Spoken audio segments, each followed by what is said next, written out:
We begin today with Jeffrey Epstein, convicted felon, pervert, abuser of women, and yes, at one point, a long time ago, friend of Donald Trump.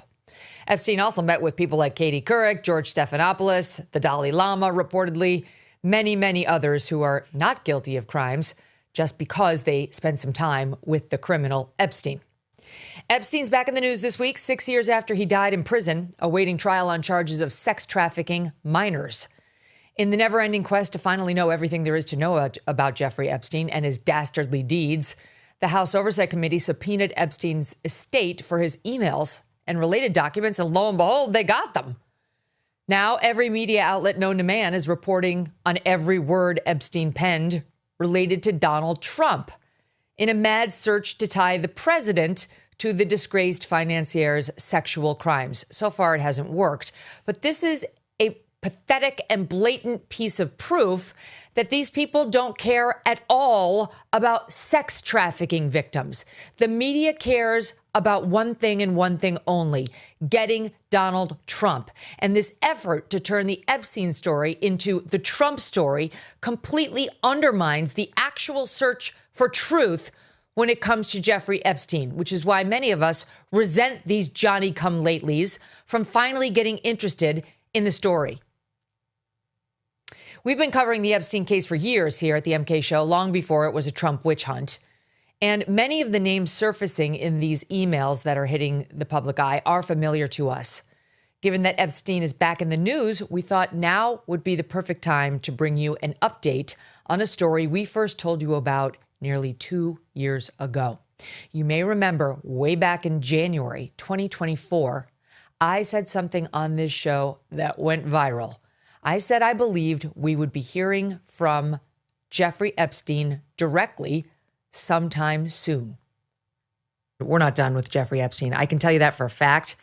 Can't tell you how I know, but I can tell you for a fact we're going to hear a lot more about Jeffrey Epstein in the coming year, and you may be even hearing from him directly. More on that as I'm allowed to tell you.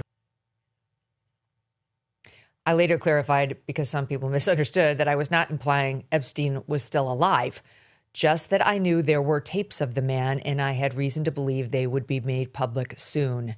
And the reason I knew that was I've heard some of them. You see, author Michael Wolff has tapes of Jeffrey Epstein, hours and hours and hours of tapes. Tapes he was shopping around. And it was clear to me then and now it was only a matter of time before they were published.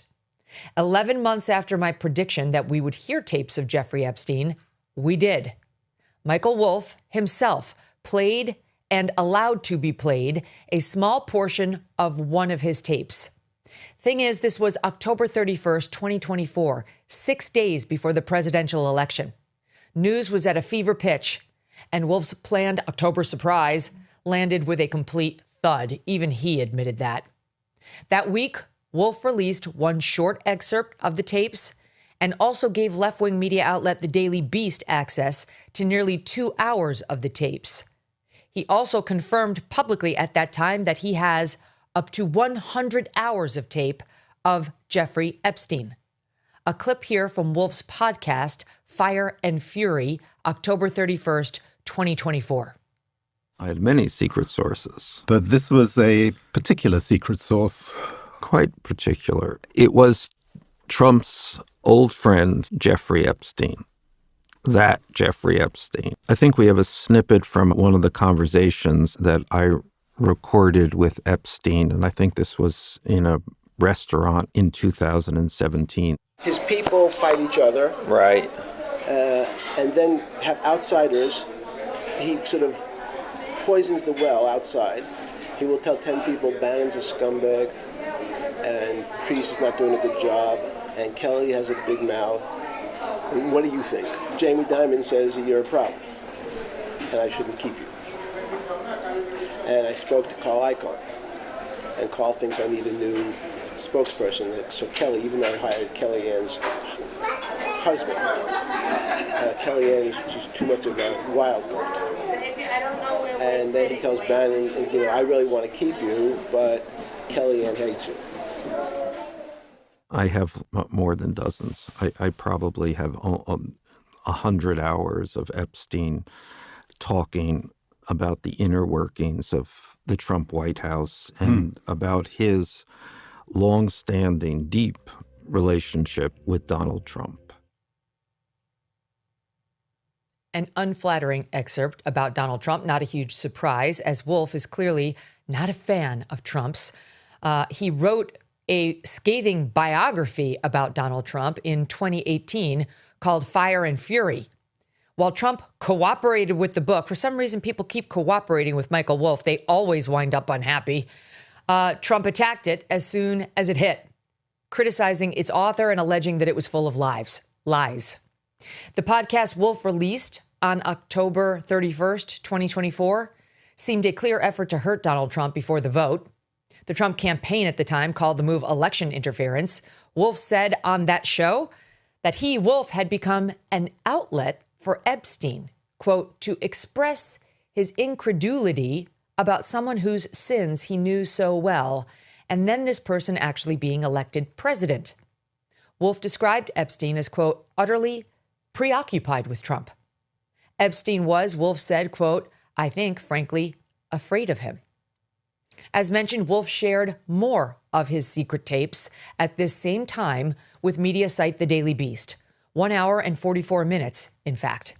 The Beast reporting on November 2nd, 2024, 3 days before the election, that it had listened to this tape and provided many details from it in its reporting, including 2 excerpts. Its piece began, quote, Epstein painted a complicated portrait of Trump. He called him charming and always fun, capable of extraordinary salesmanship, but he alleged Trump was a serial cheat in his marriages and loved to, quote, F the wives of his best friends. Epstein, the Daily Beast claimed, could be heard on these tapes alleging that while Trump had friends, he was at heart, quote, a friendless man incapable of kindness.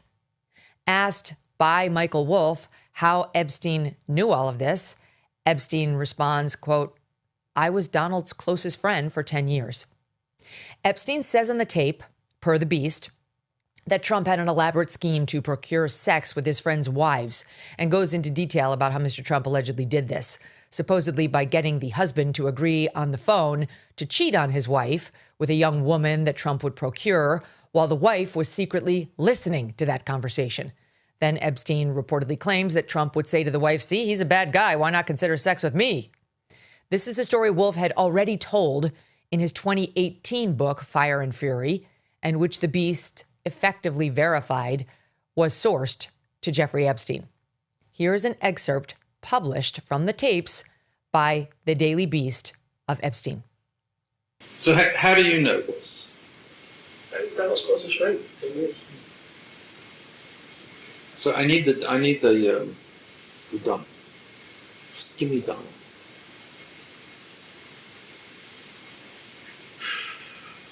First, it's fun. So you probably know he had a scalp reduction because he had the same male pattern movement that we all have. So he had his scalp moved, which is terrible. Donald's office, as you know, he made that. He used to be on the phone with that fake PR person. I also found it funny. I was sitting there listening to the guys from the Post talk, and Donald would say, he's a great guy. I loved working with him. And I sit there going, this is just amazing. And he'd say, Michael, come on, let's go to the office. And he'd say, tell me, what's it like in there? He'd say, do you like having sex with your wife? How often do you? He'd say, it's great. Seriously, Michael, how often do you have sex with you? Don't you want the trouble? You and I can go upstairs, or tomorrow come over. There's this girl's coming in from Los Angeles, part of the Hawaiian Tropic Contest. So come over at 3 o'clock. You're going to have a great time. I promise you, Michael, it's just me and you. You're going to have a great time. Be up here at 3 o'clock. We can go upstairs. The whole time, Victoria's been on the phone, listening. He set it up. Because he wants Victoria. Come on, you must. Have you ever had you must have had a better wife, right? I said, yes. Tell me about it. And the wife's on the speakerphone listening to Donald and said, I know you, well, I think you're really hot. And I know you think your guy, Michael, is like the end of the world, the best guy on earth, he will be married to him. You're wrong. Just listen to the next 20 minutes. And you go with the new office, set you up. Okay. That was kind of hard to hear. If you go to our YouTube channel, youtube.com/Megyn Kelly, you'll see it transcribed on the screen at 10 after the hour. So go 10 minutes into our YouTube show and it posts later. But it was in essence exactly what I said in the setup. It was him using Michael Wolff, who he was talking to, as the example of how Trump might do this. You, Michael, your wife, Victoria, she's secretly listening. Oh, you must have had sex with people other than your wife. Tell me what that was about, while the wife was allegedly listening. And then the end pivot to like, hey, wife, here I am. That's basically what Epstein was alleging Trump used to do. On the tape, Epstein also can be heard attacking Trump's intelligence and his character. Here is the second excerpt published by The Beast last November. So just tell me about his intelligence.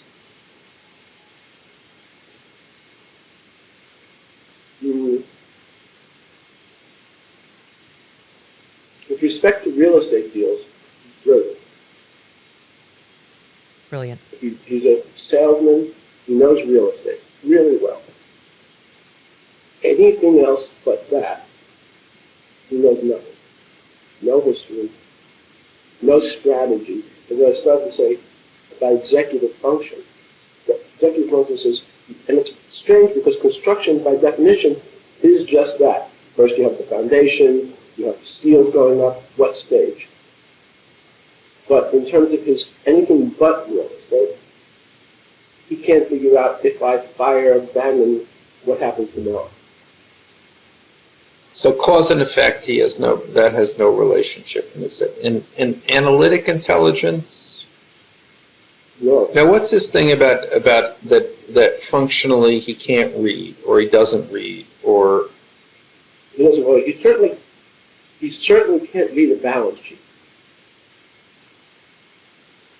which is funny. Has no idea.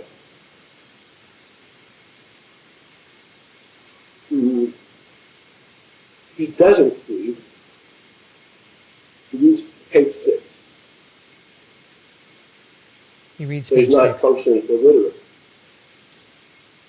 But his reading comprehension is anything complicated. He doesn't know.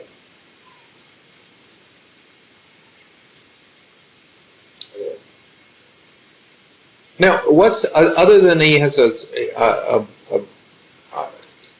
he has a sense of humor. He can be funny. He's great, but funny. What else recommends him? His ability to sell. He is charming. He is able to convince people.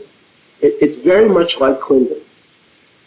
Both Bill and Donald have the ability to go over to a fat, ugly woman, say, you are the most beautiful thing I've ever seen.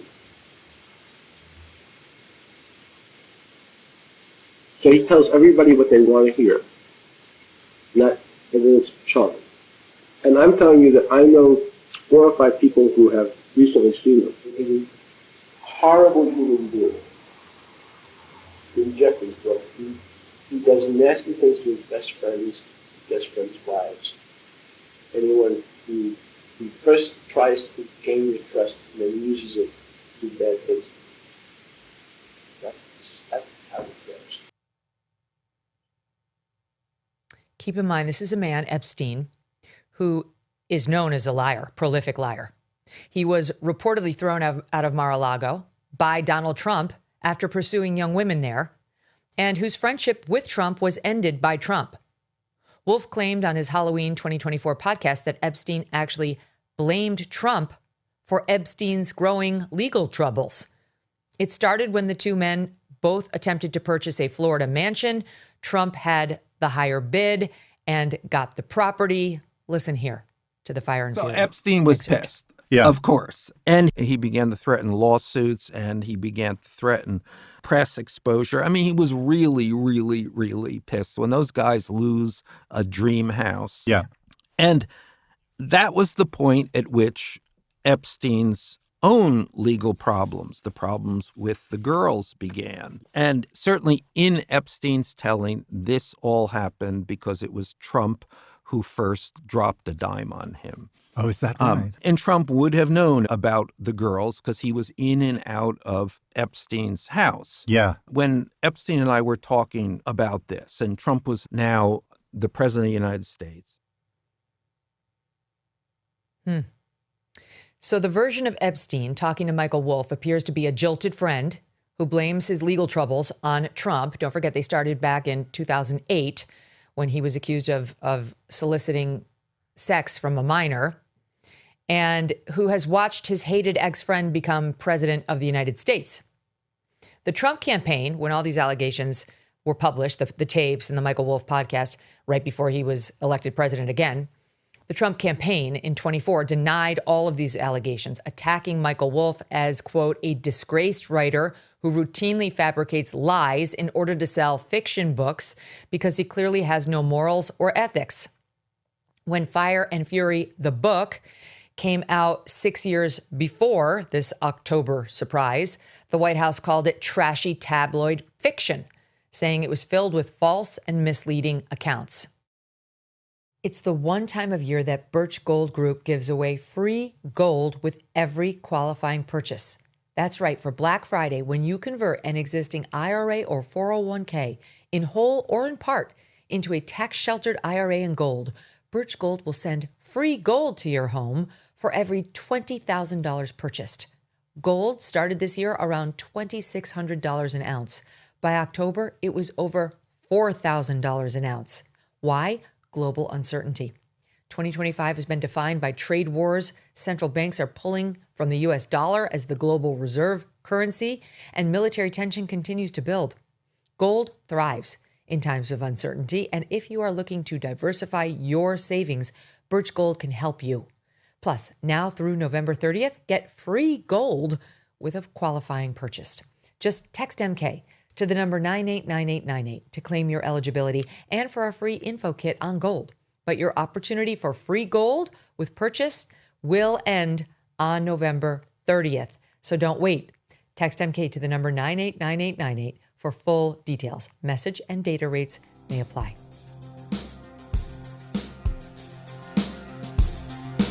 Thanks so much for watching. If you like what you just saw, hit the subscribe button for more clips and full episodes.